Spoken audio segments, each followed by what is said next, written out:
this time, I'd like to call upon my colleague, Dr. Karen Larson, Professor of Anthropology and Interdisciplinary Studies here at Gustavus, to introduce Dr. Marean.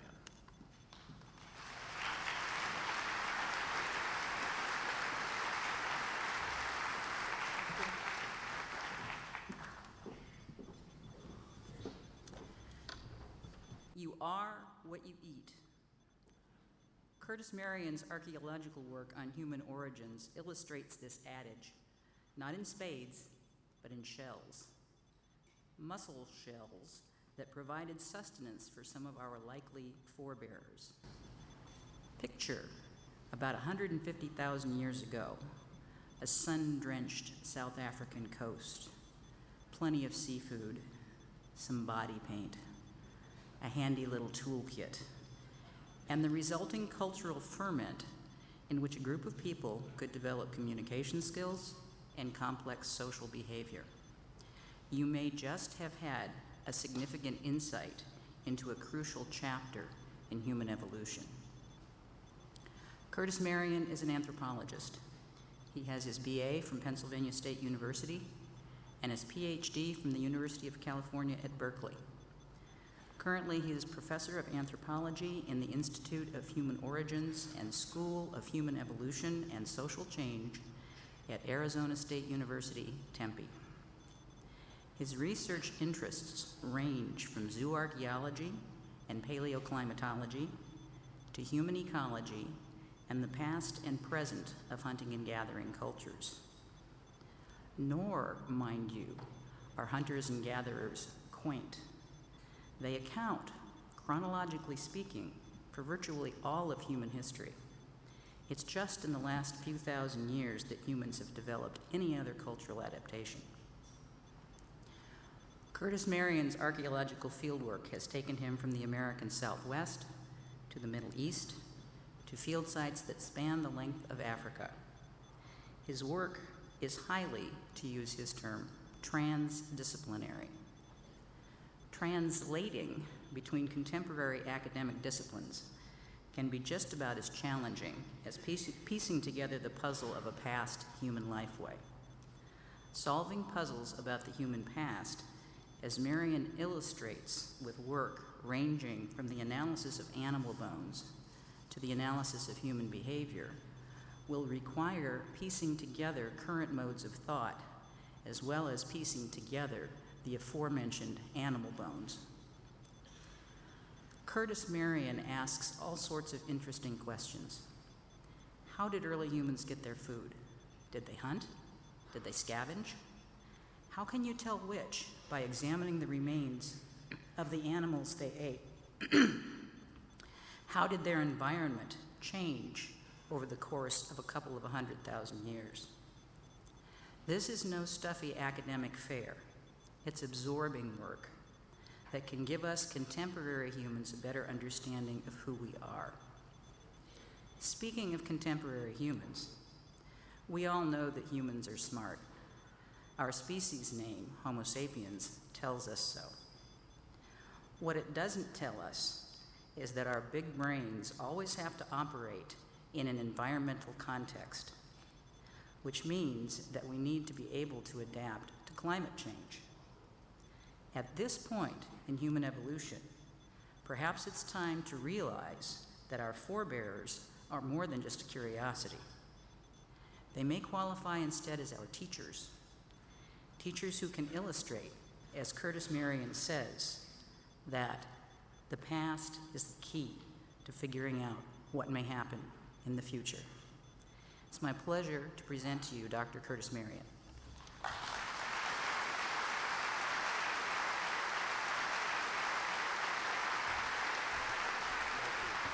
Thank you very much. Thank you. Good morning, Nobel Conference.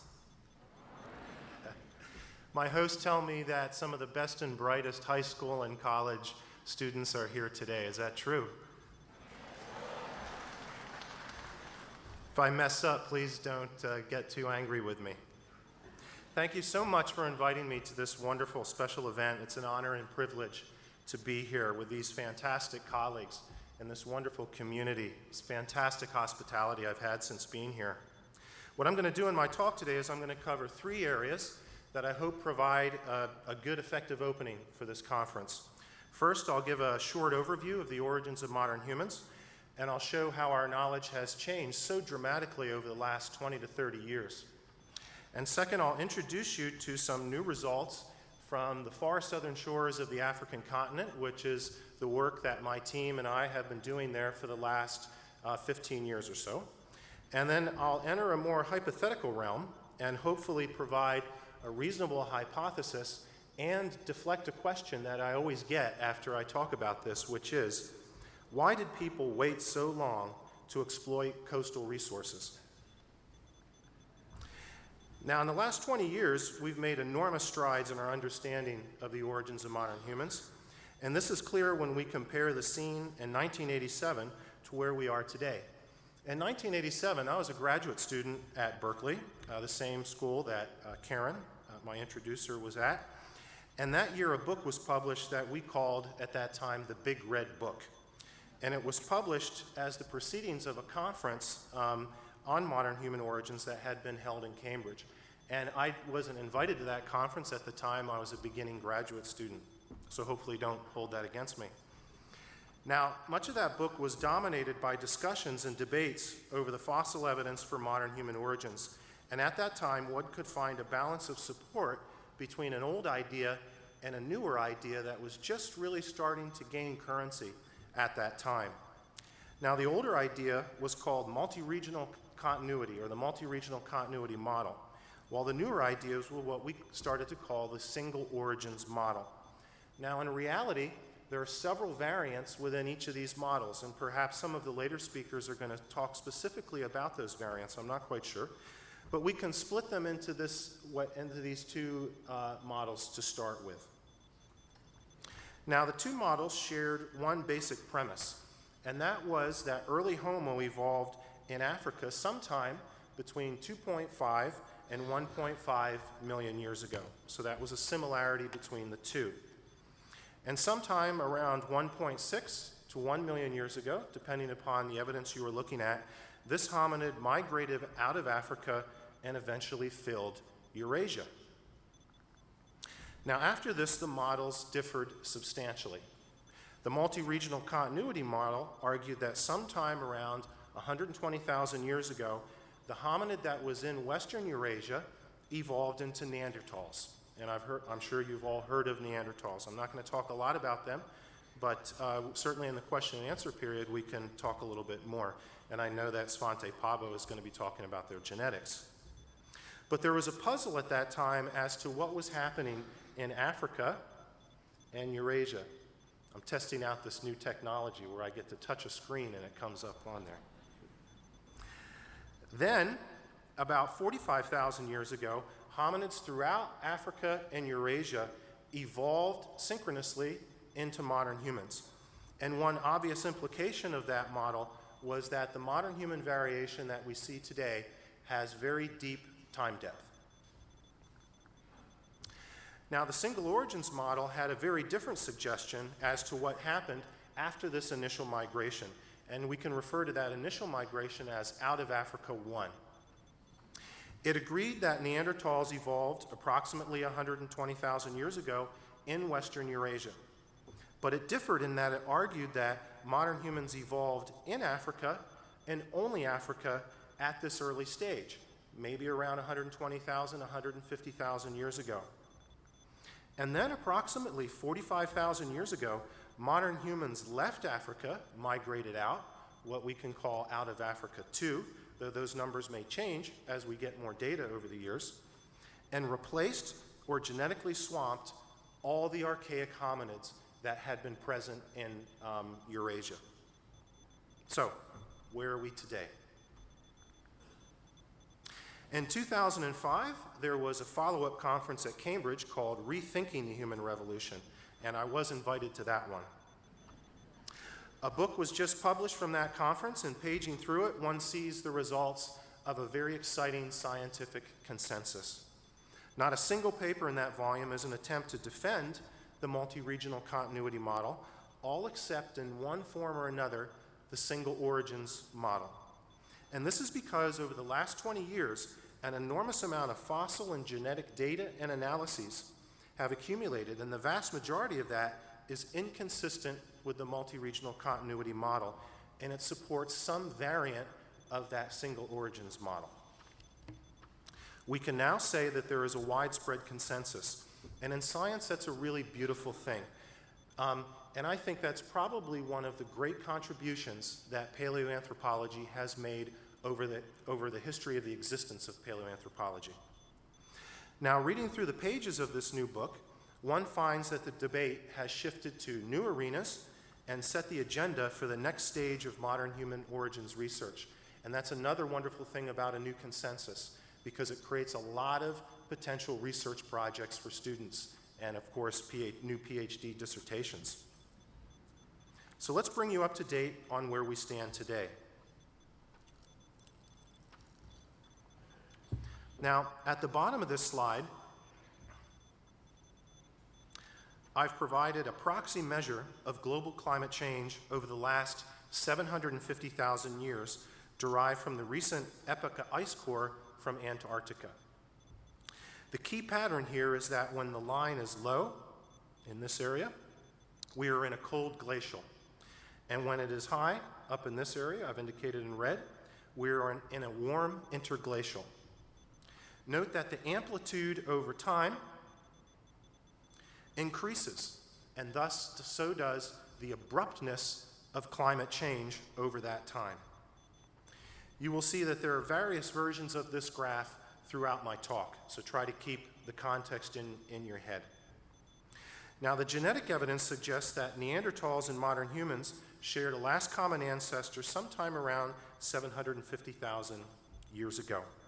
And I'm sure Svante Pääbo will tell us more about his exciting research in this area and hopefully not correct me too dramatically.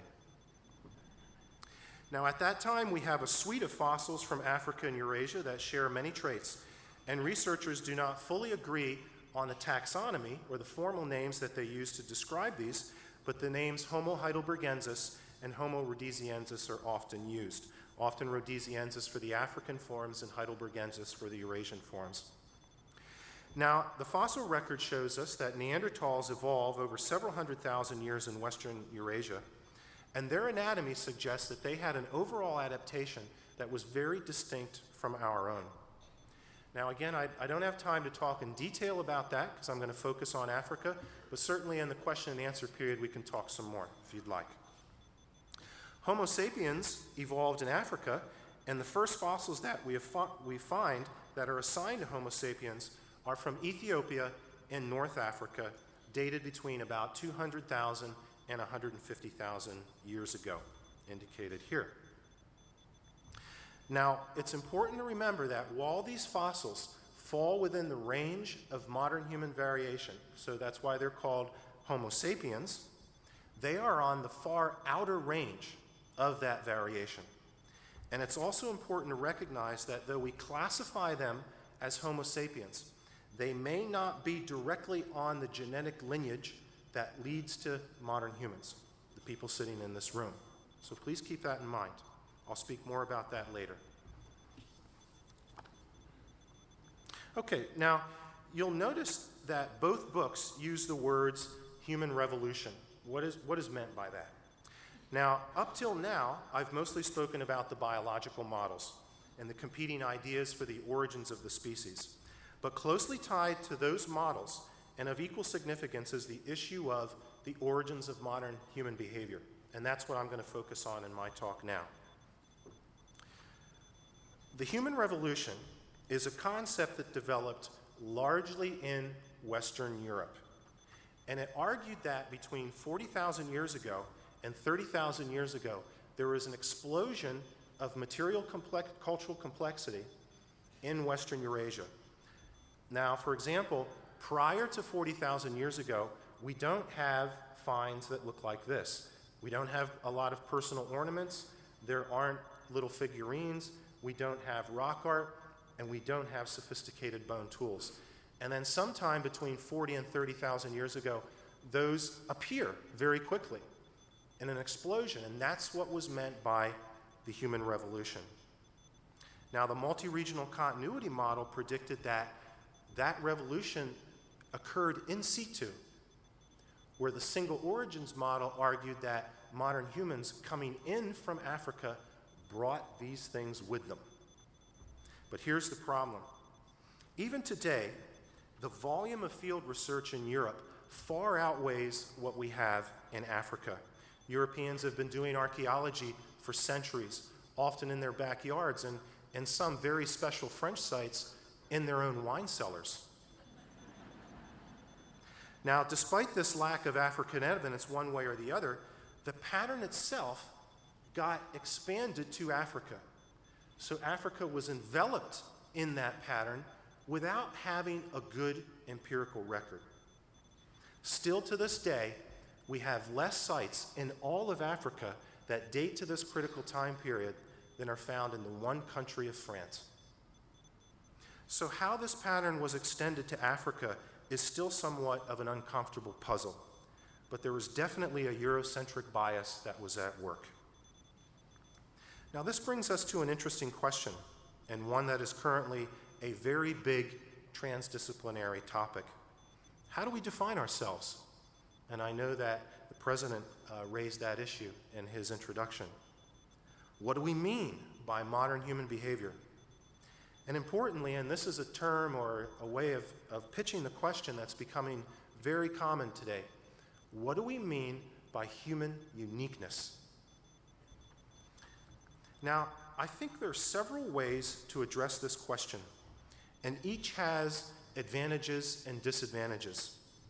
We can study an experimental context, the differences between our close relatives, the chimps, and try to define human uniqueness in comparison to other living species. This is popular among evolutionary psychologists and primatologists. For example, there's currently widespread interest in Tomasello's ratchet effect, the apparently uniquely human ability to incrementally improve on learned behaviors in succeeding generations. We can examine the archaeological record over time and build up a definition of human uniqueness empirically. And also, we can look at modern hunter-gatherers, their variability, and use that as a starting point. In reality, obviously, we need to triangulate among these three approaches, and I, being an archaeologist, will focus here on the latter two. So what do we know from the ethnographic record that sets modern humans apart? And of course, we need to focus on economies at the hunter-gatherer level, right? Because it's the hunter-gatherer economy that modern human evolution took place in. Modern humans have sophisticated technologies composed of multiple parts that have long chains of production, very much the ratchet effect that I just mentioned. Modern humans equipped with Stone Age technology can live in virtually any environment on the planet. Modern humans collect food in bulk and store it for the future. And here you can see Hadza that have just killed a giraffe, and they're butchering the carcass to dry the meat and store the meat. Modern humans symbol in a variety of contexts, such as in the production of art, and modern humans symbol on their bodies with scarification, cosmetics, hairstyles, and jewelry. And we can find the paints and the jewelry, but the rest is typically not available to us. Now, in the last 10 years, there's been a burst of field research in Africa, and it shows the material traces of many of these indicators of modernity earlier than expected. And importantly, it demolishes that 40,000-year boundary called the human revolution. For example, we have found sophisticated bone tools in South Africa dated to about 70,000 years ago at Blombos Cave and other caves as well. Sophisticated bone tools have been found in East Africa dated to around 90,000 years ago. Beads made out of shellfish have been found in both South Africa and North Africa dating between 70 and 80,000 and perhaps even earlier. And there is this beautiful piece of modified decorated ochre from Blombos Cave.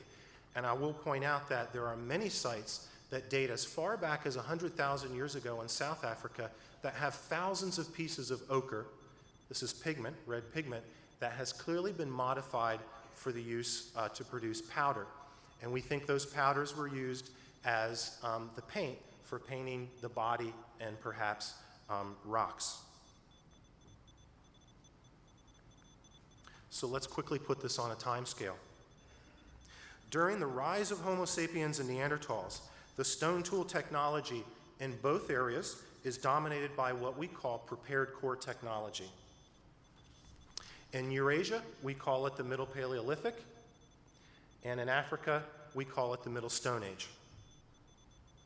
During much of this time, the Earth is in a cold phase, with some warm interglacial conditions. The first real strong evidence for recurrent material culture complexity is found 75,000 years ago in Africa.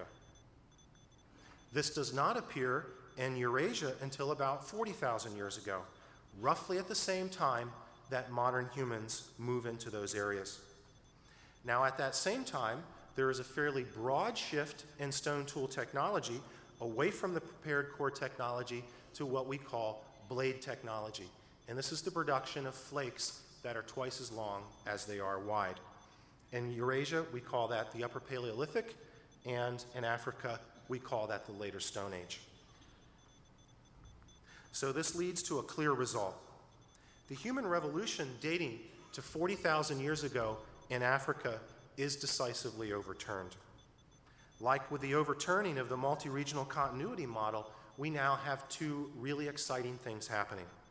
There's a new consensus that's developing on the issue of behavioral modernity, and we have some exciting new directions in research, opening up lots of possibilities for students to do research, and hopefully people in this room will be inspired to do that. So what are these new consensuses, and what are the new directions? Consensus 1, modern humans and modern human behavior arose in Africa.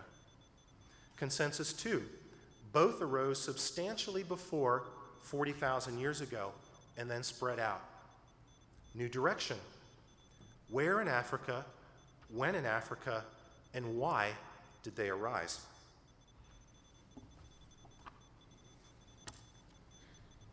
Several new results, when combined with our knowledge of ancient climates and environments, point us in some interesting directions.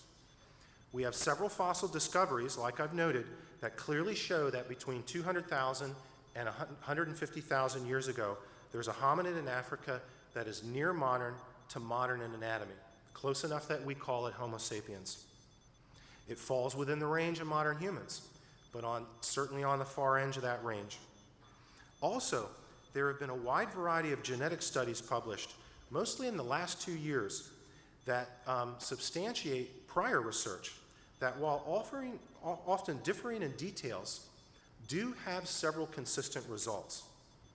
And one consistent result is that they put the origin point for our species sometime between 190 to 140,000 years ago, and several point to the presence of a very tight bottleneck associated with that origin point. So, for example, the Fagundes cited here puts that bottleneck down to 700 breeding individuals, or 600. This is where the paleoanthropological field worker, such as myself, can take that kind of data, tie it to the climate and environmental data and models, and find guidance and testable hypotheses in the genetics. It provides a new line of synergy. So let's follow that line. I draw your attention to the period between 195,000 and 123,000 years ago. This is one of the longest, coldest glacial periods on record, and we call it Marine Isotope Stage 6, MIS6, and I'll probably use that abbreviation numerous times in this talk. Note that the estimates for the species origin point I mentioned earlier fall at the beginning of MIS6. Let's add some more data to this and zoom in on the last 200,000 years. Along with bottlenecks, the genetic data has allowed the identification of splitting events in the modern human lineage. In other words, when one lineage splits into two or more. In this slide, I've taken the splitting events from a recent paper by Gonder et al. And projected it against the isotope curve from Epica, the Antarctic curve. Marcus Feldman obviously has done some fantastic work in this area, and I'm sure he'll be providing us with a much more detailed discussion of these kinds of issues. The shaded area on this graph are prolonged cold periods, here and here. Now, as I noted before, the species' origin point is near the beginning of stage 6. You can see that there are two clusters of splitting points, cluster 1 and cluster 2.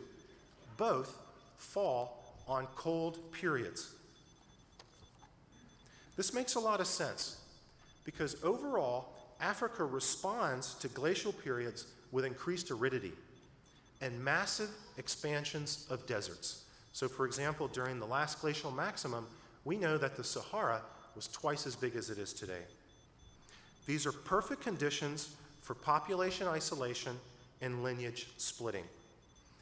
And also, the result is that there are a restricted number of locations in Africa that are supportive of human occupation for hunters and gatherers, isolated from other areas by vast expanses of desert and arid land. Here's a vegetation model for Africa under maximum glacial conditions, and it illustrates the point. During this crucial climate stage, I think that Africa has 4 to 6 probable progenitor locations, which I have indicated here with green triangles. The evolutionary genetics tied to the paleoclimate and paleoenvironment models acts, for me, as a targeting mechanism for fieldwork. And this highlights the critical importance of the transdisciplinary approach in bringing scholars together from widely differing disciplines like you folk have done over the next 2 days. By narrowing down the range of potential refugia, it allows us to look at the ecological conditions for each of these areas and ask a simple question: which one or ones have ecological conditions that would be ideal for incubating the modern human species? I think the best place is here in the Cape. Let me explain why. On the far southern shores of Africa, we have a confluence of diversity unmatched anywhere in the world. Here is the smallest of the world's 6 floral kingdoms, a thin strip of land that runs along the coast. The dominant biome within the Cape Floral Kingdom is the fynbos, indicated here in blue. What is so unique about this flora? It is a Mediterranean-type ecosystem. In other words, the rainfall falls in the winter. It has the highest frequency of endemic taxa anywhere in the world, species that only appear there. Fully 64% of all the plant species in the CFR, or Cape Floral region, are only found in the CFR. For its size, rainfall, and energy levels, it has more species of plants than anywhere else in the world. For example, one mountain, Table Mountain, that sits right above Cape Town, has more species on that mountain than the entire United Kingdom. But here is what is so important for early humans. It has a very high diversity of geophytes. Geophytes are plants with tuberous parts. And these are the preferred plants for hunter-gatherers for several reasons. One is they're very predictable. Hunter-gatherers love predictable food sources. They are rich in carbohydrate, so rich in energy. Think potato. And we have few competitors for them. Unlike with above-ground plants like berries and seeds, we don't compete with humans don't compete with insects and monkeys and so on for these below-ground tuberous plants. There are only a few animals that actually go after them. Mediterranean ecosystems tend to have high geophyte diversities, and that's because geophytes are an adaptation to long, hot summers. But look how the Cape exceeds all these other Mediterranean ecosystems in geophyte diversity. On this graph, diversity is on the left, and on the bottom is area. And I've plotted it that way because of the well-known tendency of diversity to increase with size. Despite being very small, the Cape has a higher diversity than the largest of those ecosystems. But here is the other leg to the argument. The Cape coastal area has one of the richest marine environments in the world, also a great surfing environment. Whales, seals, dolphins, rich off this coastline. And if you love the sea, it's well worth taking a trip to South Africa sometime to experience it. But most importantly for people, there are a wide diversity and density of shellfish and fish. And together, the tubers and the shellfish create a dense and stable source of protein and carbohydrate that is unmatched anywhere else in Africa. And furthermore, these food resources are virtually immune to the climate shifts of MIS6. In fact, the returns of both likely go up with cooler and drier conditions. So, we have a rich potential refugium zone, and there is another key facet to this story.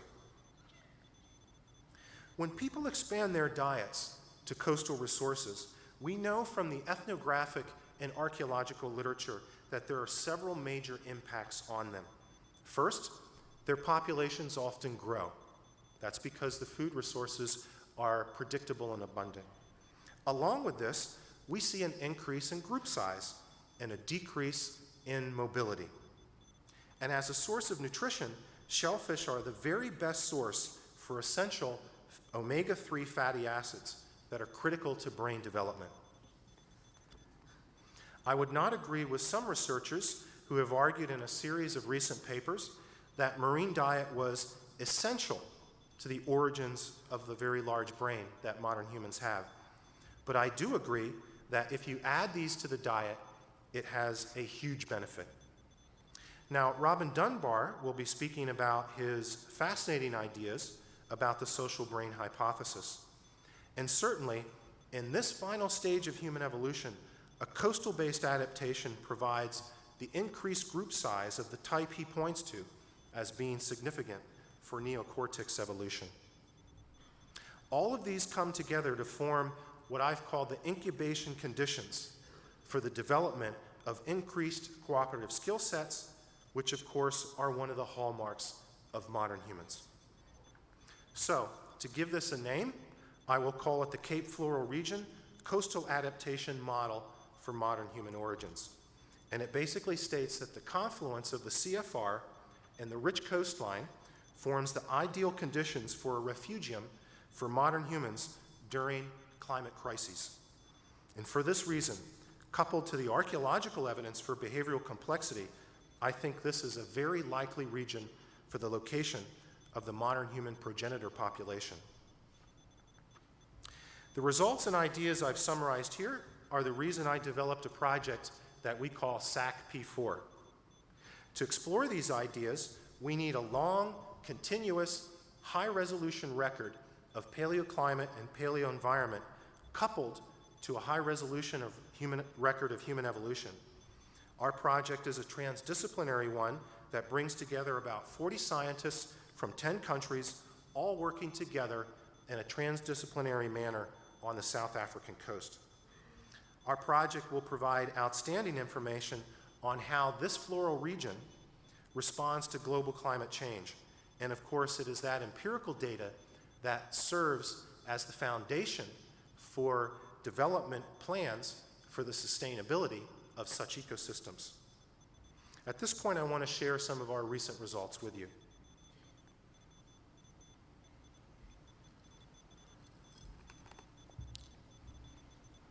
In October of 2007, we published a paper in Nature that stimulated a lot of excitement. And our work reported on a site at Pinnacle Point that we call Cave 13B, or PP13B for short. Here you can see a 3D computer model of the landscape, as well as a variety of the caves in the cliff, including PP13B. And this is a view looking out of the cave. We used a variety of dating techniques to date the critical sediments that I'll be talking about to 164,000 years ago. And if you remember, that's right in the middle of MIS 6. That alone was rather surprising, as there are only a handful of sites in Africa that date to this critical period. Working at the site was a challenge. It took us 3 years just to lay the logistical foundations. We had to build some staircases and bridges, and these were built by our friend, a farmer in that area, Ricky von Rensburg. As you can see, he's quite good at it, and he also built our bridges. After 2 months of hauling packs and artifacts up and down those stairs, believe me, you get very fit. And that's good as you get older and older, too. Here's some pictures of what it looks like. Cave 13B, right there, and you can see that it's currently right on the Indian Ocean. Now, beyond that, there were 3 types of finds that really pushed the envelope on modern human origins. First, we documented the earliest evidence yet known for people systematically using coastal resources. The earliest prior evidence we had was 120,000 years ago, so we bumped that back another 44,000 years.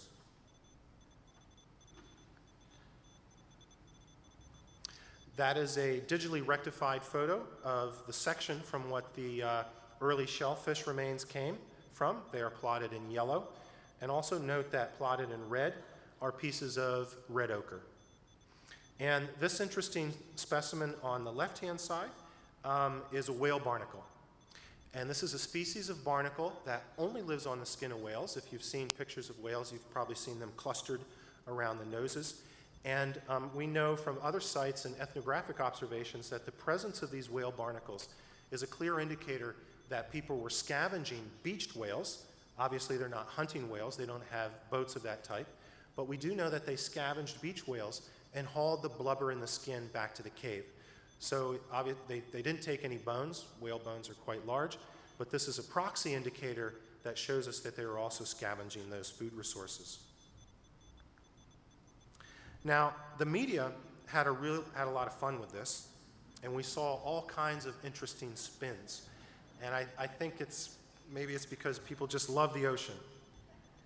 But earliest known seafood dinner, and for early humans, it was a beach party and a clam bake in South Africa. Humanity's first seafood epicures, and seafood led early man to come out of his shell. But my favorite was actually by the editor of Nature. Life was a beach. And I just want to point out that, in fact, I hypothesized that back in 1989 when I was still working in East Africa, but was on my way to South Africa. Okay. We found an assortment of pigments that you can see here. These are all red ochres. And our analyses of the red ochres clearly revealed that people were systematically collecting the reddest of the ochres out on the landscape. And we actually think now that they were taking some ochres and heat treating them to brighten the redness. And I have a PhD student who's working on that. You can also see clear signs of modification, these scratch marks. That's from rubbing the ochre on a stone to create a powder, probably to paint your body or to paint a rock painting. Of course, we don't have any rock paintings back this far, but we wouldn't expect them to survive. So we found the paint, but not the canvas. And third, we found that the standard Middle Stone Age tool set that we usually find was accompanied by tools that we call bladelets.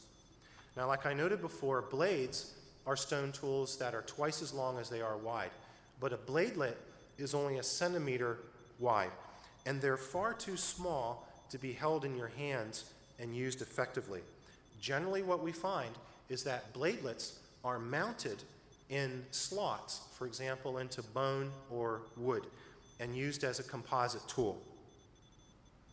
So the ones from PP13b rank as some of the oldest ochre and some of the oldest bladelets that have yet been found. So overall, we have evidence that a population of people we intercepted at this site were some of the first users of shellfish, pigments, and complex tools.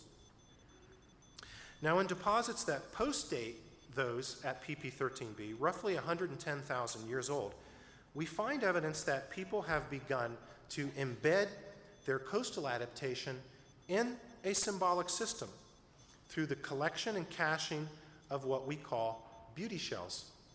Now, to take that long, complicated statement and make it simple, people were out collecting seashells, like we do. We know that these were not collected for food due to a number of reasons.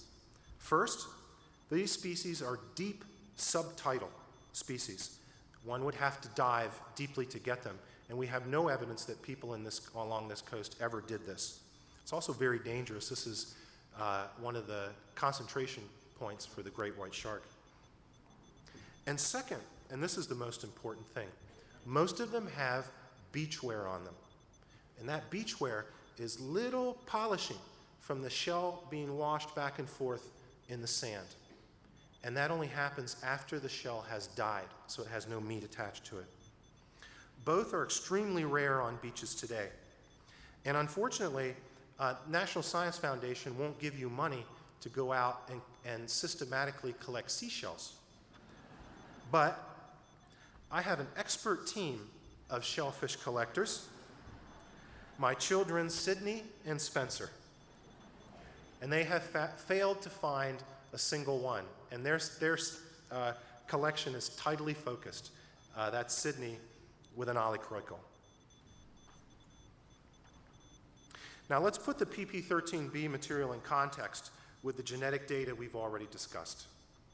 Again, the species origin point for the genetic lineage that leads to all modern humans is somewhere back far in MIS6, accompanied by a bottleneck to a small population. That is the population that I suggest could be on the coastline in South Africa. PP13b intercepts that population at roughly 164,000 years ago. We also have occupations here, and then we intercept that second cluster of splitting points. Now, how does PP13b add to our understanding of the origins of cultural complexity? It may suggest that this occurred far earlier than the 70,000-year burst that is well documented. And here's an important point. Perhaps this burst that we see at 70,000, 75,000 in Africa is again an illusion, much like the prior human revolution that had been extended to Africa. An illusion born of the lack of sites that date to MIS6. Our project is focused like a laser on that time period, and we have found other sites that we think date to that time period that we'll be excavating in the future. Now, oops, okay. Our results also have implications for our understanding of the evolution of the human diet. Here are some of the big steps in the evolution of the human diet. 2 million years ago, or roughly thereabouts, the addition of animal foods, where we have clear evidence of the remains of animals with stone tool cut marks on them and percussion marks on them, maybe earlier as well. The next big jump, 12,000 years ago, with the domestication of animals and plants. And that has many obvious impacts. Development of villages and complex society. Our new result, 164,000 years ago, is the addition of seafoods. And I would expect that we will find that it will bump back another 20 or 30,000 years. It allows for larger group size, decreases in mobility, provides a very high quality diet, and intriguingly, it occurs with early evidence of symbolic behavior. Now, in South Africa, we have a major challenge when looking at coastal adaptations over time, because the position of the coastline is not where it was through most of this time. And you may be asking yourself, well, why don't they have more sites from MIS 6? And now I'm going to explain why. This is because the offshore platform, which you see here, the Agulhas Bank, descends very slowly for the first 100 kilometers, right there, and then you have a sharp drop. And you can see that sharp drop here. What that means is as glaciers advance and suck up the seawater, the oceans lower, and the coastline races out onto that bank and leaves our now coastal sites as interior sites, terrestrial sites. Our expert GIS team member, a graduate student at University of Florida named Eric Fisher, has led a very interesting effort in our project. We have acquired high-resolution bathymetry of the shape of this offshore platform, largely from data from the South African Navy, and created a 3D model joined to the landscape that we call the Paleoscape Model. So this model exists within a computer. We then took it and corrected it for the sea level curve over the last 400,000 years, which is currently developed at 1,500-year increments this far back in time. And then in the computer, we have sliced it 280 times to create landscape reconstructions every 1,500 years. Now, this line graph shows you the output of the distance of the sea from Pinnacle Point over time. And I've blocked out MIS 6 here. So on this axis is age in thousands of years, so it's back to 420,000. And on this axis is the distance in meters. So you can see at sometimes the coastline was almost 100 kilometers away from Pinnacle Point. And at other times, like today, can't do two at once. Here, as well as here, the coastline is where it is today. Now we know from ethnographic and later archaeological records that hunter-gatherers generally do not exploit shellfish from more than 5 to 10 kilometers away. Okay? So they will make a move from a residential site or a home base, maybe 5 to 10 kilometers. But if it's further than that, they will park themselves next to the coast, so they will follow it out. Interestingly, our early shellfish exploitation at PP13B dates to the one time in the 60,000 years of MIS 6 when that coastline moved to within 5 kilometers. Our second set of observations also intercepts that population when that coastline moved within that 5 to 10 kilometer Rubicon. I think, and at the other times the site is of course abandoned.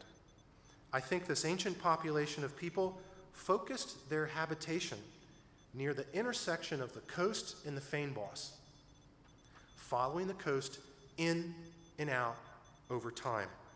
When the coastline moves within 5 kilometers of Pinnacle Point, we intercept them in that cave.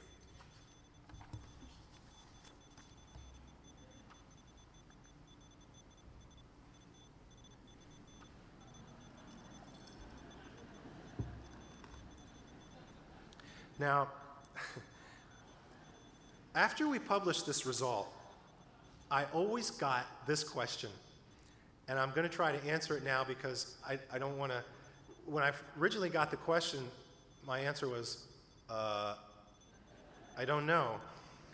And scientists hate to say that. Why did it take so long for humans to recognize marine foods as an easy to exploit and rich food resource? And some of you may agree as one that tastes pretty good.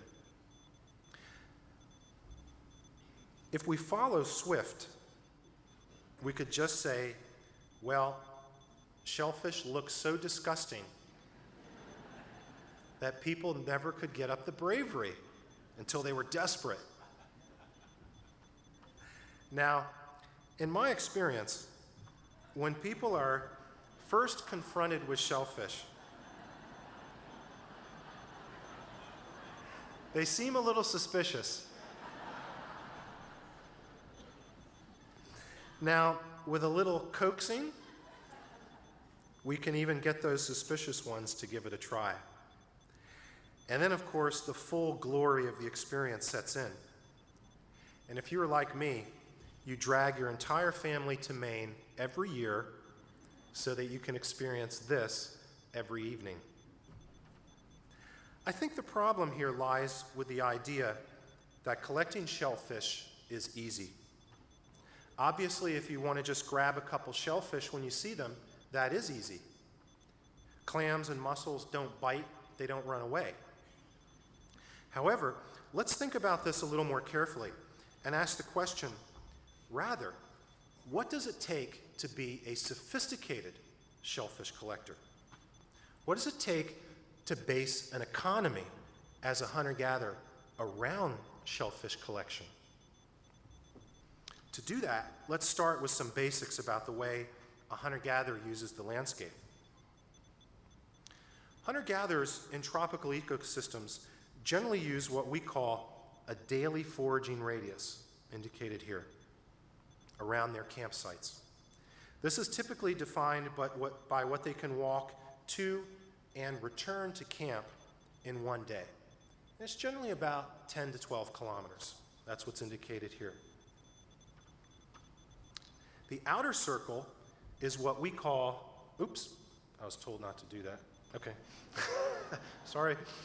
The outer circle is what we call a logistical foraging radius. And that requires special task groups and camping at special places. That's often done in colder climates, for example, Inuit and Athapascans. But in the tropics, rarely is a logistical system utilized. They generally use a daily foraging radius system. So let's extract that daily foraging radius and refer to it as a patch. If one places that camp or patch at a coastline, what is there for a forager? Well, there's not a lot of fresh water, right? You can't drink seawater. And generally speaking, hunter-gatherers place their campsites next to sources of fresh water. There's often very harsh winds, particularly at the end of the day, and in the Cape, very harsh winds. Not great locations for hunting, and the reason is there's no fresh water, so the animals don't go down there. And particularly in the Feinboss, there is not a lot of high diversity and density of mammals for hunting, so it's not a great place for a hunter. Right on the water are not great locations for plant food collecting, though if you step inside of that immediate area in the Feinboss, it is a great place, but certainly not on a beach. The main attraction is shellfish. Okay, so here are our patches on the landscape near Mossel Bay. And on the right, I have put the cumulative, a model of the cumulative return rates over time in each patch. So in other words, if you move into a patch, how much food do you get during your occupancy of that patch? And my point is fairly simple. The more resources you exploit, the return rate eventually stops growing and you exhaust that area. But it leads to another simple point. If you are a forager and you don't take coastal resources, you should never place yourself on the coast. You should never choose that patch as a place to move to, because 50% of your potential foraging radius you can't exploit. It's on the ocean. Pretty obvious. I'm sure you're saying, geez, this is not rocket science. So in other words, if you don't exploit shellfish, you should not have coastal sites. And it's very interesting. We don't find coastal sites in the Acheulean, which is before the Middle Stone Age in South Africa. But okay, let's add coastal resources to the mix. By adding the marine resources, you boost your return rate and make coastal settlement a good choice. So if you can force the returns of those coastal resources up to a level that is equal to or exceeds these interior patches, it makes sense to choose the coast as a place to go. But how do you get those return rates up? Being an effective coastal forager is not easy. What are the characteristics of shellfish to a forager? All the shellfish that you're after are intertidal. They occur between the high and the low tide. Most are rocky intertidal, though in some areas you will have sandy beach intertidal. For example, clams in Maine. In terms of availability of exploitation and safety of access, it is subject to tidal variation at two scales, the lunar month and the lunar day. Most of you probably know this, but tides vary at several levels. There's a yearly variation, a monthly variation, and a daily variation. I'm just going to talk about the latter two, though I think the former can be important. The primary driver of tides is the position of the moon relative to the sun. When the moon and sun are in alignment, their gravitational force is additive, and we have tides that are really low at low and really high at high. We call those spring tides because the tide springs back and forth. A lot of people think, who don't spend time at the ocean, thinks it's related to the seasons. It's not. When the moon and sun are opposing, their gravitational force is not additive, and the tides are rather subdued, and we call those neap tides.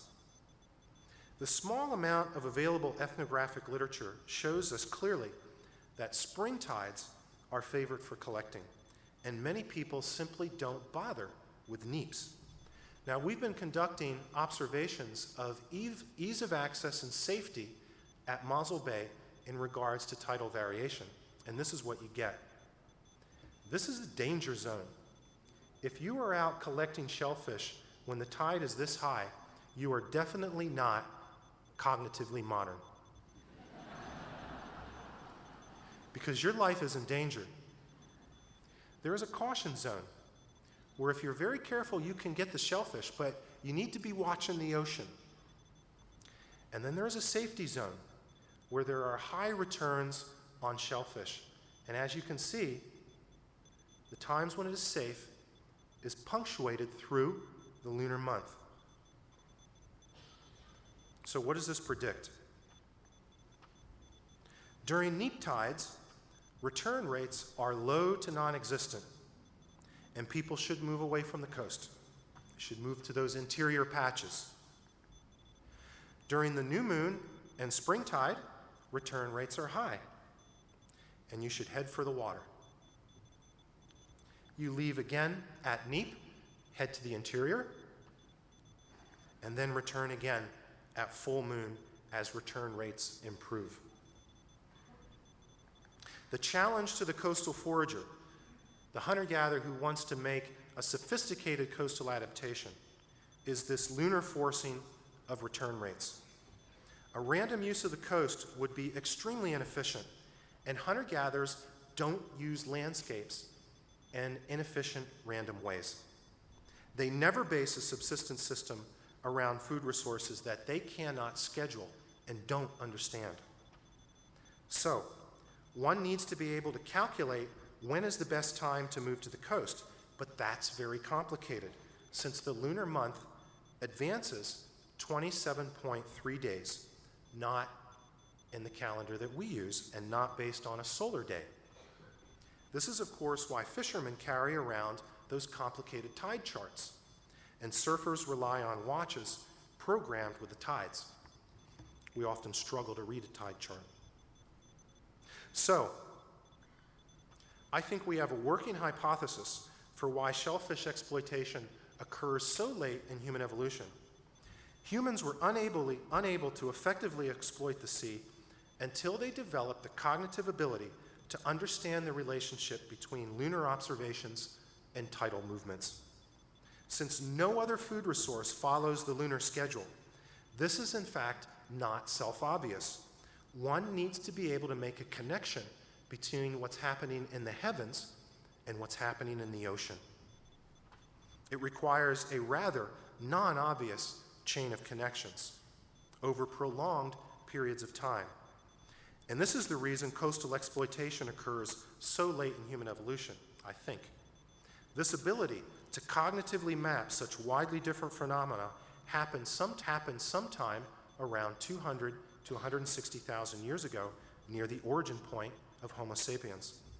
The appearance of systematic coastal adaptations is another very subtle signal that something quite special has happened in the mind of our lineage. Now let me wrap things up by coming back to a question posed by our conference organizers. Who were the first humans? And I'll answer this question in the order of confidence, from strong confidence to the more hypothetical. Strong confidence.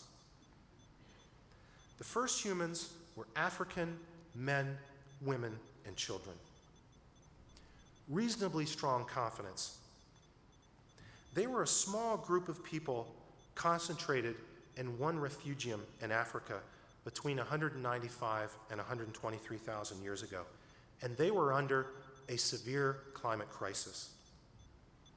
Less confidence, and in need of lots of field work. I think they were a coastal people on the shores of South Africa in the Cape Floral Kingdom.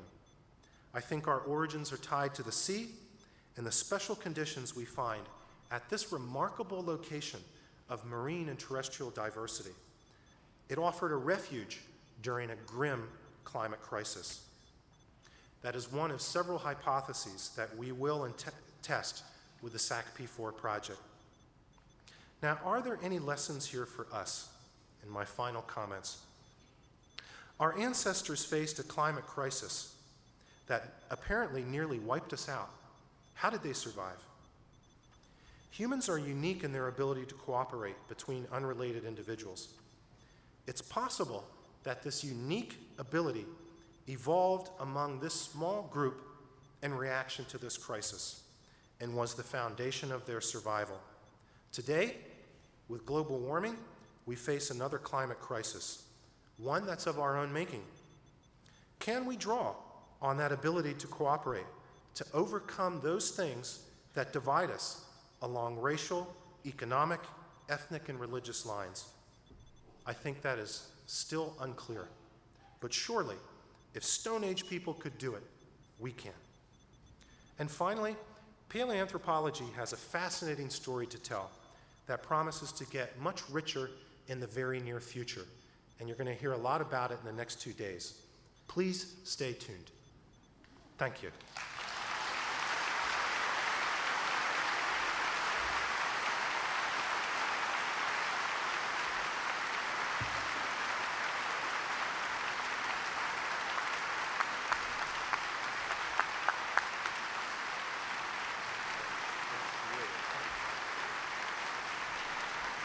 Thank you, Dr. Marean, for that wonderful talk.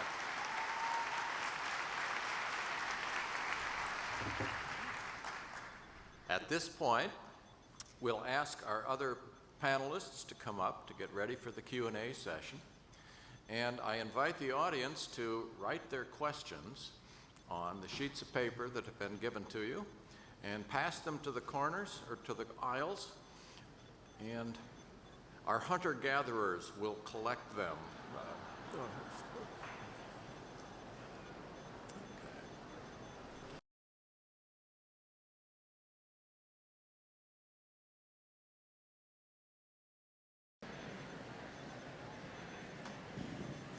I'd like to begin by thanking Dr. Marean for that wonderful introductory talk. What a wonderful kickoff for this conference.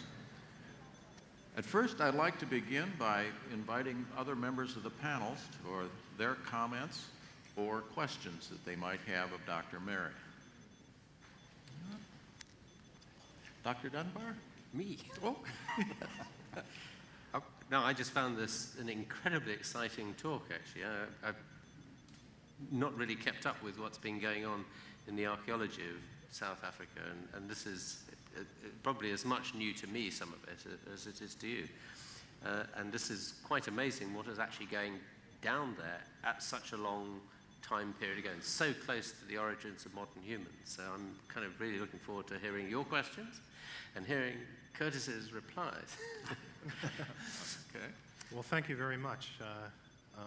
I tried to put in a couple of things that showed some overlap or touched on some things that some of the later speakers are going to talk about, and hopefully that'll generate some discussion and maybe a little debate. Okay. Dr. Van Hoystein. Well, let me just say, Curtis, this, as a South African who grew up in Cape Town and on seafood, and in the Fynbos, it was wonderful. It was almost like being home. So I thank you.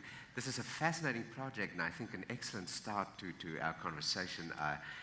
The questions that you raised, how do we define ourselves, and that there's no way of even trying to answer that other than through a transdisciplinary or interdisciplinary conversation as we try to define human uniqueness. And for somebody who's interested in religion and the evolution of religion, I find the whole issue, of course, of how do we talk about the evolution of symbolic capacities wonderful. I want to return later.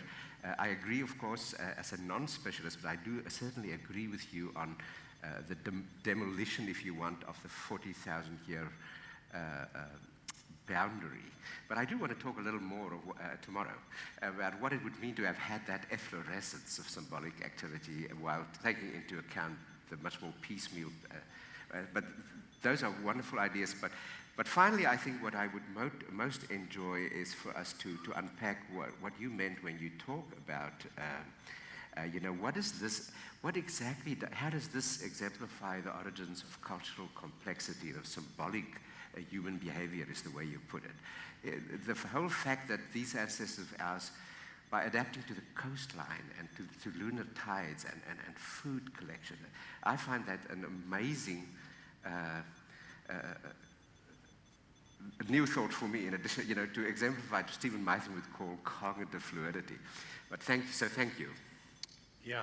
I will just say that among the people who are working on this idea right now, there's a great deal of debate over whether or not the so-called indicators of behavioral modernity occur very quickly as a burst or accrue over time incrementally.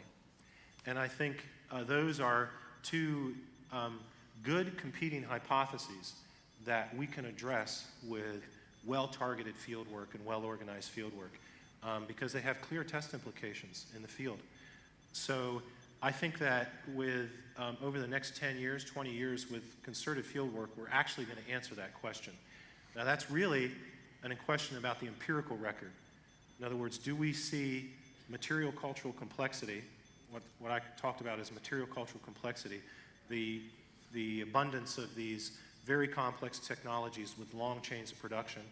Do we see those appear at 70,000, 80,000, 190,000? Do we see the evidence for symbolic activity appear at the same time? And do they appear as a burst, or do they appear slowly over time? Very clear, testable, alternative hypotheses, and I think we'll sort that out for you over time. Over time. Thank you. Dr. Pablo? I was just sitting there thinking that it's of course incredibly fascinating that you may be able to put your finger on a place, actual geographical place, where modern humans might have originated in southern Africa. And that was then followed by an incredibly impressive spread of modern humans, first in Africa and outside. I think we're beginning to see in the genetic record some evidence that modern humans picked up some deep, old genetic lineages in Africa before they left Africa. So I was wondering, are there any other places in Africa that you could imagine or speculate about that people might also have been around and may have contributed to modern humans when they then spread, perhaps from South Africa across the African continent? Yeah, I mean, it's a good question. Of course, Svante knows the genetics far better than I do. I think you can come at this question one of two ways, and there's probably other ways to come at it. What I tried to do was, from an ecological possibility argument, let's take the climate data and the environment data and what we know about Africa, model what these places were like, and then look at the potential refugia in terms of their ability to support a hunter-gatherer population at this time. So that's what I focused on. The other obvious way, and what a lot of the population geneticists have done, is they've looked at the modern descendants of these ancient populations, the hunter-gatherer groups, the Khoisan, the Hadza, the Sandawe, and so on, and looked at how old their lineages are. And for example, the Gondar paper, they argue that the Sandawe lineage, which is in Tanzania, is the oldest lineage. And from that, they argue that the original progenitor population comes from East Africa. The thing I think you need to remember is that that is based on the assumption that the positions of modern people are where they were in the past. And I think that assumption gets weaker and weaker the older and older and older you get. And I'm not saying we need to throw that out, but when you get back to 200,000 years ago, I think you can kind of envision Africa as a jar, and it has one opening. And that opening is at the Negev, right, in Egypt. And that's where people can go in and out. And over time, Africa has, the environments that people could live in have expanded and contracted, expanded and contracted. So imagine a continent full of hunter-gatherers, and it's like that jar has been shaken many times. So I'm not 100% convinced that in Africa, the locations of where these ancient lineages are is a good indicator of where they were 200,000 years ago. But that's an alternative hypothesis, and I think we can test that. But the thing that really excites me is by trying to keep up with the genetic literature, it acts for me, like I mentioned in my talk, it's a targeting mechanism. It helps us pick places corrected for time and space and climate to go and do our field work. So, but to answer your question, I think East Africa is an obvious place where potential ancient lineages could have been and is an obvious competitor. But also the Maghreb, right in North Africa. The Maghreb has many of the characteristics of the Cape. It has a rich coastal zone, but not as rich as the Cape in terms of diversity and density of collectible shellfish. And it also has a rich collectible food resource base. And of course, your colleagues at Max Planck are working there. This brings up a question that was raised by the audience here. Why did humans leave Africa? Was it because of population growth? That is a very good question. And I think it has at least two ways to look at it. One way is, when could they leave Africa? And secondly, why would they leave Africa when they can leave it? Now, you have to remember that, again, if you take my analogy of Africa as a bottle, there's one way out, and that was occasionally corked and uncorked. And that way out is through the Sahara, across the Negev Desert. Now, that's a very inhospitable area for a hunter-gatherer without water-carrying technology, okay? Now, just recently, last year, published in Geology, was a paper by an Israeli group looking at stalagmites from the Negev. And what they clearly showed was, during marine isotope stage 6, there was no stalagmite formation. And what that means is that area was hyper-arid. And then right at about 120,000 years ago, when climates warmed and rainfall increased, there's a lot of stalagmite activity. So that's when the Negev became a grassland and people could get in and out, okay? So that's the cork. Now the question then becomes, why did people leave Africa? Well, it could be population increase, but it could also be climate change. So as you have these periods when Africa becomes really good for habitation, a lot of rainfall, population expand, then you have glaciers start to form again, Africa starts to get drier and drier. It squeezes the populations. And then there are those short points when they get pushed out of Africa through that area.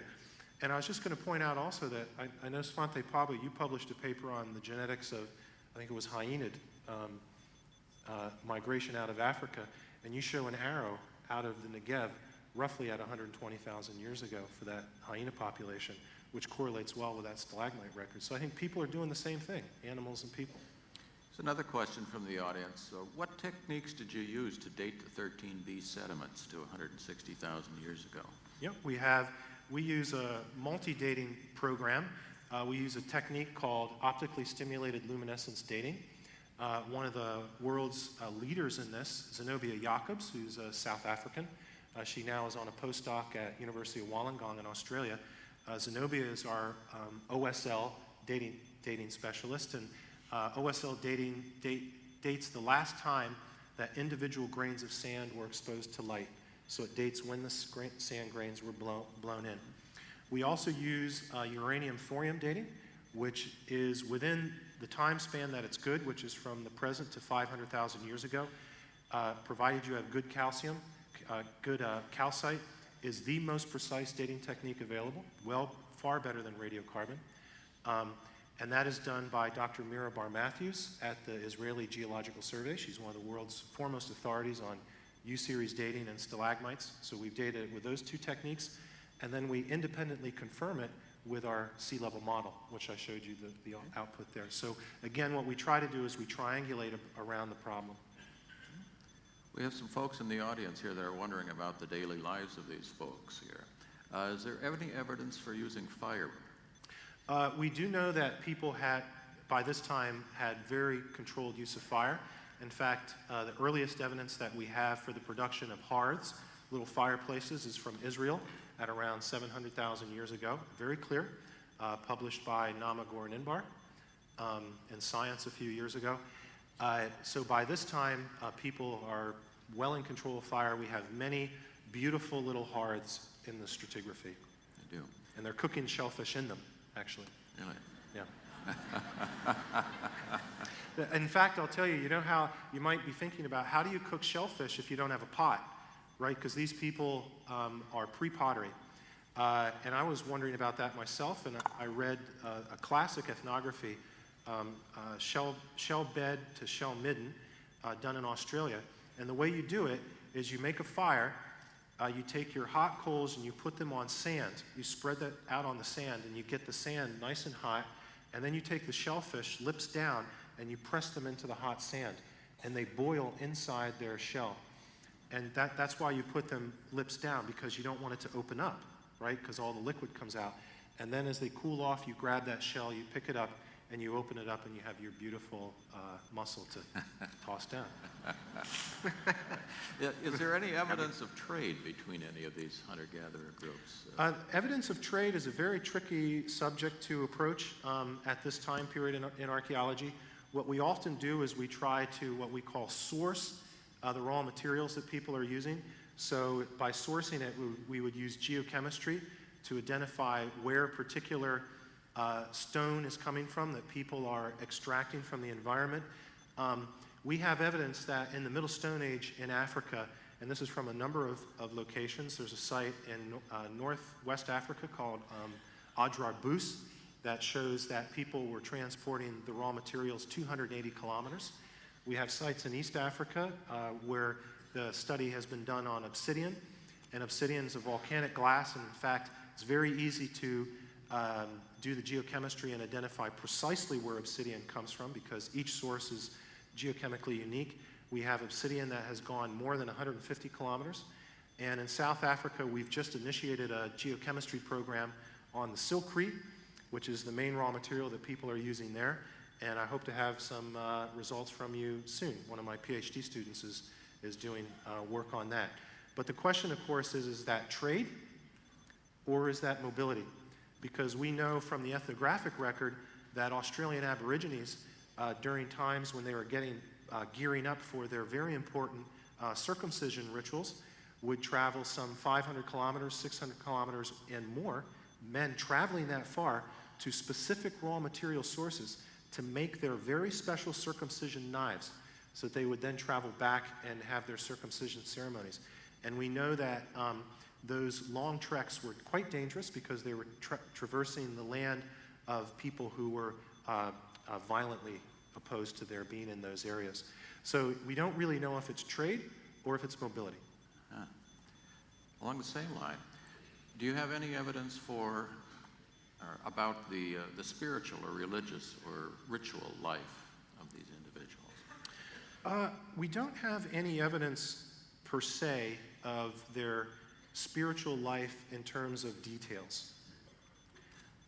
In other words, did they worship any particular, entities or whatever. We don't really know. However, I think with the introduction of the regular use of ochre, and there are some sites in South Africa, in fact, Bloembaas Cave, where we have thousands of pieces of worked ochre ground into powder, that I think that is the glimmerings of, if not religion, at least ritual. And that is often tied closely with religion. Now, beyond that, I will say that most or all living Khoisan people, and this goes back to some of the original ethnohistorical work that was done by the Bleeks in the Cape at the turn of the century, where they were interviewing Khoisan people. And Khoisan people, of course, are what you might more regularly refer to as Bushmen. These are the descendants of the Stone Age people who lived in South Africa, that all of them have very strong moon-related symbolic behavior. And the more I talk to hunter-gatherer ethnographers throughout the world about this, the more they reiterate that position. And that is intriguing, because food resources other than shellfish are not lunarly driven. Now, in addition to the audience that we have present here, we are also doing live webcasts of this. And actually, we have some emails from people watching, who are watching Dr. Marean's talk somewhere in the world. I wonder if one is from my mom.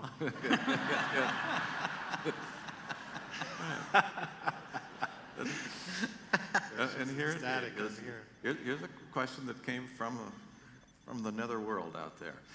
I'm still confused about the evidence for the single origin theory. Could you explain a little bit more about how this differs from the multi-regional? Yeah. Okay, well, the fossil evidence for the multi-regional model, if we were to find fossil evidence supporting the multi-regional continuity model, we would see a couple of things. One, we would see transitional fossils that would sit transitionally between Neanderthals and fully modern people. Secondly, what we would ideally see is a hominid in Africa that dated to the same time as Neanderthals, that was not a modern human, that was not Homo sapiens, clearly could be leading toward Homo sapiens. So those are the two main kind of fossil implications of multi-regional continuity.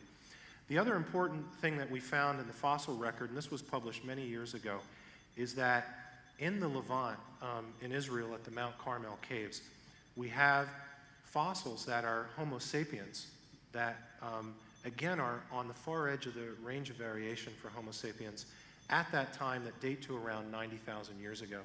And then they are replaced by Neanderthals that date to around 60,000 years ago. So that implies that there is a boundary between a Neanderthal population in Western Eurasia and a modern human or a Homo sapiens population in Africa, and that boundary is kind of shifting in terms of geography. So the dating that we have on the fossil evidence, the types of fossils that we have, is certainly more consistent with the single origins model. Though it took 20 years of debate to really come to that conclusion. And to be fair, there still are a few people out there who would argue that the fossil evidence supports a multi-regional model, but it's very much in retreat and in a minority. Dr. Cobb. And I think that another line of evidence that have led to the single origin idea is from genetics. And very briefly, it rests on the observation that if we look on the genetic variation among humans that live today, most of that variation exists in Africa. And if you look, so Africans are more diverse than other populations. And not only that, if we look on people that live in the rest of the world, on what genetic variants they carry, we almost always find that those variants have close relatives inside Africa. Whereas if you look in Africa, there are variants there that we don't find outside. So in a sense, from a genetic point of view, I often like to say that we are all Africans. Either we live in Africa today or in rather recent exile, because we really see a pattern of, it looks like a subset of the variation in Africa that have gone out and colonized the rest of the world. And it's true that the amount of that variation is proportional to how far away you are from Africa. Yeah. Any of our other panelists have any closing comments here? Yeah, Yes. I can make a comment. Stanford. Really appreciated the coastal model that you've put forth here, and as you will see tomorrow, it relates very significantly to the peopling of the Americas. And one of the major differences I see is that in a polar environment, an Arctic environment, your catchment area where you're going after your resources is much larger, and you can actually put the circle right on the beach, particularly in the winter and spring when the ice is land fast, and it adds a little complicated wrinkle to it, but I think Interesting, it's yeah. really very neat. Yeah. Dr. Feldman. Yeah, I think what Dr. Marean has showed is an integral part of a building consensus that a lot of cultural evolution happened in Africa prior to what had previously been thought of as the source of cultural evolution in Europe or other places.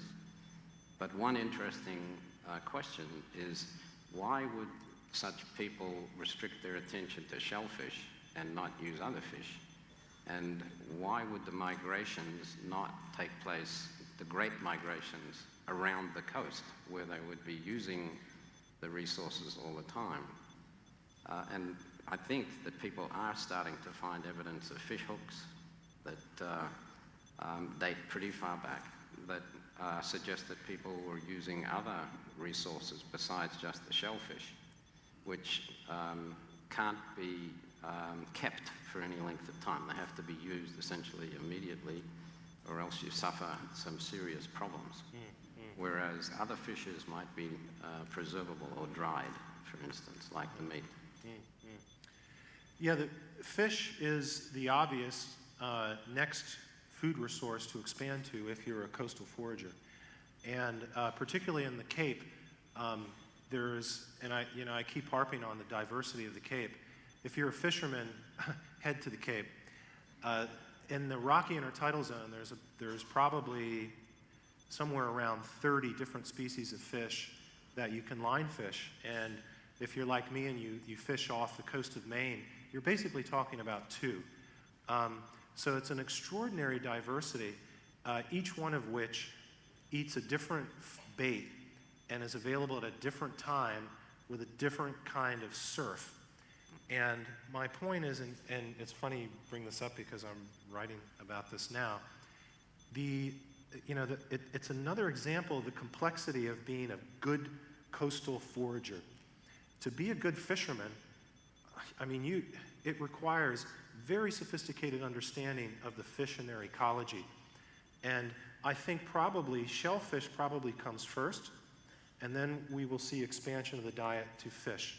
But to get those fish in South Africa, you need one of 2 things. You need a line fishing technology, and we don't see that until much later in the record there, or you need a fish weir technology, fish trap. And we also see traps being used much later in southern Africa.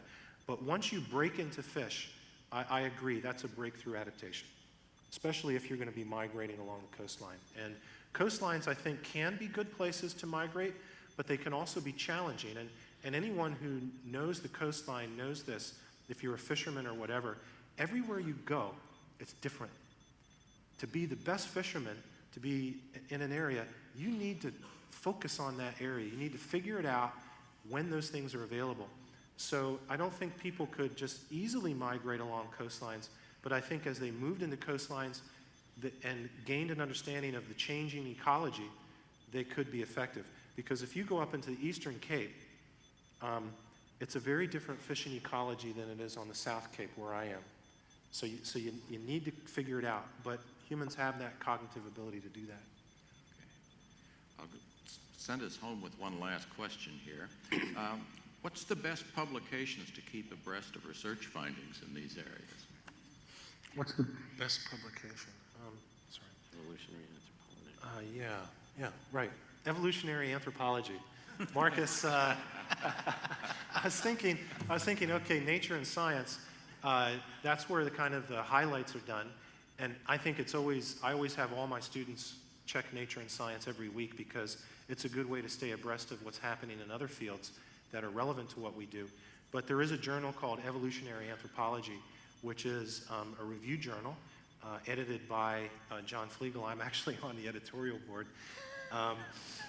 Thanks for reminding me to pitch that journal.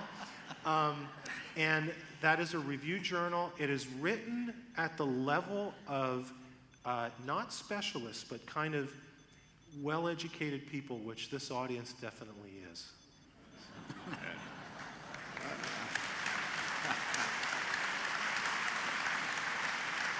With that, we'll take a break. We'll regather here in anticipation of Dr. Pebo's talk here at 1 o'clock this afternoon. Thank you very much for your attention.